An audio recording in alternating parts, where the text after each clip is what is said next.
मैं महाभारत के director Sandeep sir आज मॉडर्न हिस्ट्री का आधुनिक भारत का भाग 6 लेकर के आया हूँ। और इसमें हम लोग जो है ना डच कंपनी के बारे में दोस्तों अध्ययन करेंगे। लेकिन इस अध्ययन करने से पहले हम लोग अपनी स्टाइल में आ जाते हैं और तब मजा से इसको पढ़ते हैं। कल के आसमान के बुलंदी पर आपका नाम हो, चांद के धरती पर आपका मुकाम हो। हम लोग रहते हैं छोटी सी दुनिया में, पर खुदा करे सारा जहां आपके कदमों में हो। चलिए दोस्तों, इन्हीं शब्दों के साथ अपना विषय वस्तु पर आते हैं। अब देखते हैं कि सर्वप्रथम हमारे देश में कंपनी के रूप में आगमन हुआ वह पुर्तगाली, उसके बाद डच।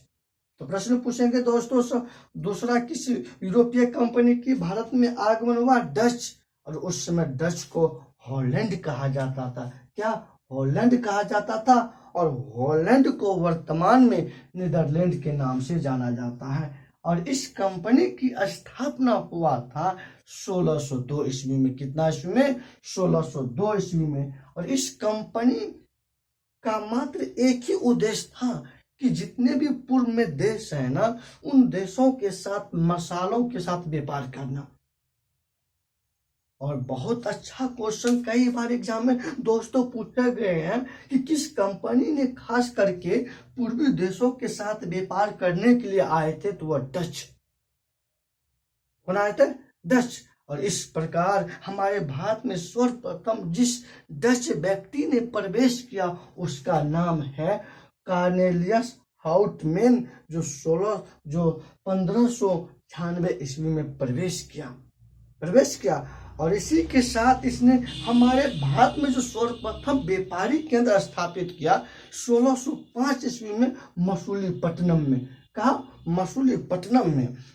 लेकिन दोस्तों, जब ये पूर्वी देशों के साथ व्यापार करने के लिए और खास करके मसालों के साथ व्यापार करने के लिए सोचा, तो सबसे पहले अपना पूर्व में एक महत्वपूर्ण व्यापारी केंद्र स्थापित किया। उसका नाम है बटेविया, जो वर्तमान में है जकार्ता में। कहाँ? जकार्ता में। बहुत अच्छा प्रश्न, इसको ध्यान में आप लोग रखिएगा। अब आइए हम लोग देखते हैं कि इसका प्रथम व्यापारिक केंद्र हो गया भारत में, हो गया मसूलीपट्टनम में 1605 ईस्वी में। और इसका दूसरा महत्वपूर्ण व्यापारी केंद्र यह स्थापना किया आपको पूर्वी तट पुलिकट। जैसे भारत का ये देख लीजिए, ये पूर्वी तट है। इसी तट पे दोस्तों ने, इसी तट पर जो है, पूर्वी तट पर जो है ना, पुलिकट में व्यापारी केंद्र स्थापित किया 1610 ईस्वी में। और ये सूरत में भी, सूरत हो गया, यहाँ गुजरात हो गया। और यहाँ पर जो है ये सूरत में स्थापित किया 1616 ईस्वी में। दोस्तों, अब हम लोग देखते हैं कि भारत के साथ व्यापार करने के लिए सर्वप्रथम संयुक्त पूंजी कंपनी की स्थापना करने का श्रेय दिया जाता है डचों को।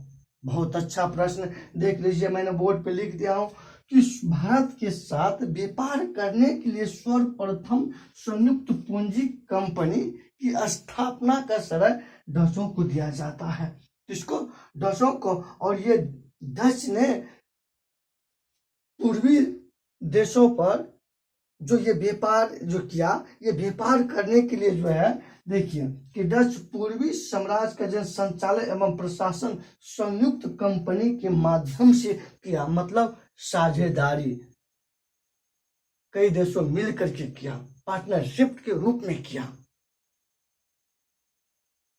और ये 1653 ईस्वी में बंगाल में प्रवेश किया। कितना ईस्वी में? 1653 ईस्वी में दोस्तों ने ये बंगाल में प्रवेश किया और बंगाल के चीनसुरा नामक स्थान पर व्यापारी केंद्र स्थापित किया। बहुत अच्छा प्रश्न है। स्थापित किया, जबकि पटना में, बालासोर में, नागापट्टनम में इसने 1658 ईस्वी में व्यापारी केंद्र स्थापित किया। तो दोस्तों एग्जाम में पूछ देंगे डच व्यापारी कंपनी ने पटना में कितना ईस्वी में व्यापारी केंद्र स्थापित किया था? 1658 ईस्वी में। बलासोर में कितना में किया था? 1658 में। नागापट्टनम में 1658 में। लेकिन बंगाल के किस स्थान पे किया था? तो वो चीनसुरा नामक स्थान पर 1653 ईस्वी में। अब आइए दोस्तों हम लोग देखते हैं कि डच जो हो गया इसने पुर्तगाली को पराजित किया। कि हमारे भारत में जितने भी कंपनी की आगमन हुआ उन कंपनियों में सबसे पहले जिन दो कंपनी के बीच में आपस में झगड़ा हुआ, संघर्ष हुआ, युद्ध हुआ, वह कंपनी है एक डच और दूसरा अब हो गया आपको पुर्तगाली। मतलब डच और पुर्तगाली के बीच में सबसे पहले युद्ध हुआ और मतलब संघर्ष हुआ। दोनों के बीच में युद्ध का नाम नहीं दिया गया, लेकिन डच ज्यादा शक्तिशाली था और ये डचों ने पुर्तगाली को पराजित कर दिया और जितना भी व्यापारी केंद्र था उन सभी पर इसने अधिकार स्थापित कर लिया। तो बहुत अच्छा प्रश्न। पुर्तगाली को किस कंपनी ने हराया था? डच। पुर्तगाली की सारी कंपनी पर किसने अधिकार कर लिया? डच। लेकिन पुर्तगाली गोवा में सिमट कर रह गया और गोवा पर अधिकार किया था पुर्तगाली ने 1510 ईस्वी में, जो 1961 ईस्वी तक गोवा पर अधिकार रहा था किसका? पुर्तगाली का। तो प्रश्न इसके बाद आइए दोस्तों हम लोग देखते हैं कि डचों ने पुर्तगालियों को पराजित कर और आधुनिक कोचीन मतलब केरल में भी जो है ना अपना व्यापारी केंद्र स्थापित किया था 1663 ईस्वी में।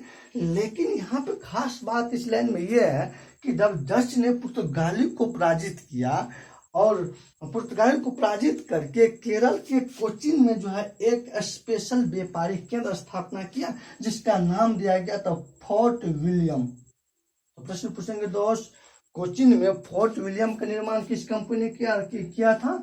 तो डचों ने। इन्हीं के साथ ये जो है ना डच का मुख्य पॉइंट फिनिश होता है।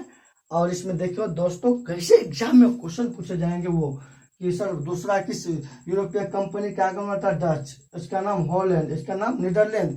इस कंपनी की स्थापना 1602 ईस्वी में हुआ था। प्रथम डच किस यात्री ने आया था? तो आया था कार्नियालेस हाउटमैन ने 1559 ईस्वी में। इसने प्रथम व्यापारी कंपनी 1596 ईस्वी में, गलती। और इसने प्रथम व्यापारी केंद्र मसूलीपट्टनम में, दूसरा पुलिकट में और सूरत में 1616 में, पटना में 1658 में, बलासोर में 1658 में। इसका उद्देश्य था बस मसालों के साथ जो है ना व्यापार करने, इसी उद्देश्य से ये आए थे। और ये जो भारत के साथ संयुक्त पूंजी कंपनी की स्थापना करने का श्रेय दिया जाता है डचों को। और इसने जो है ना पूर्वी देश पर जो है मसालों के साथ जो व्यापार करना चाहता था, इसने जो है ना इसका जो संचालन किया, साम्राज्य का संचालन एवं प्रशासन संयुक्त कंपनी के रूप में दो कंपनी आपस में जुड़ करके काम किया। और इसने पुर्तगाली को पराजित किया और जो है ना कोचीन में जो है ना अपना फोर्ट विलियम केंद्र की स्थापना किया। जय हिंद, जय भारत। अगर आप लोग को वीडियो समझ में आया तो आप लोग इसको लाइक करिए, सब्सक्राइब कीजिए और शेयर कीजिए। दोस्तों अगर आप लोग लाइक करिएगा, सब्सक्राइब करिएगा, शेयर करिएगा और कमेंट कीजिएगा कैसा लग रहा है, तो फिर मेरा हिम्मत बढ़ेगा, फिर हम आगे बनाते रहेंगे, वीडियो जारी रखेंगे, नहीं तो बंद कर देंगे। बहुत बहुत धन्यवाद।